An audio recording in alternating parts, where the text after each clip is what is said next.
Mesdames, Mesdemoiselles et Messieurs, bonjour. Je me présente Yannick Seyer. Je suis polytechnicien en nouvelles technologies de l'information et de la communication.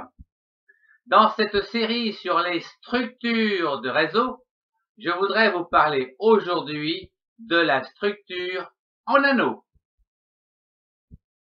Ici. Dans une structure de réseau en anneaux, tous les ordinateurs sont disposés en anneaux et reliés par un même câble circulaire et ininterrompu. Sur un tel réseau, les informations ne circulent que dans un sens, un ordinateur après l'autre jusqu'à destination. Exemple, si ce poste veut éditer un document sur une imprimante qui se situe sur un autre poste, eh bien ce document va transiter par le câble jusqu'au prochain poste, qui n'est pas sa destination, donc il va suivre le prochain et va être édité ici.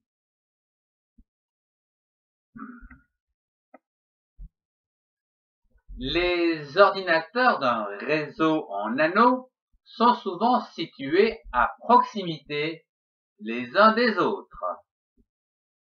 Quant à l'extensibilité d'un réseau en anneaux, elle est plus difficile que les autres types de réseaux. En effet, ici, il faut interrompre le câble pour intercaler un nouvel ordinateur. Le réseau n'est plus opérationnel pendant cette opération. Lorsqu'un réseau en anneaux est interrompu, tous les ordinateurs situés avant l'interruption peuvent continuer à partager des informations, bien sûr, dans un seul sens. Alors que les ordinateurs situés après l'interruption ne peuvent plus communiquer. Si le poste 1 veut envoyer un document à l'imprimante du poste 3, ce document va donc bien transiter jusqu'au poste 2, puis sera arrêté ici suite à cet incident et n'arrivera jamais au poste 3 et ne sera bien sûr jamais édité.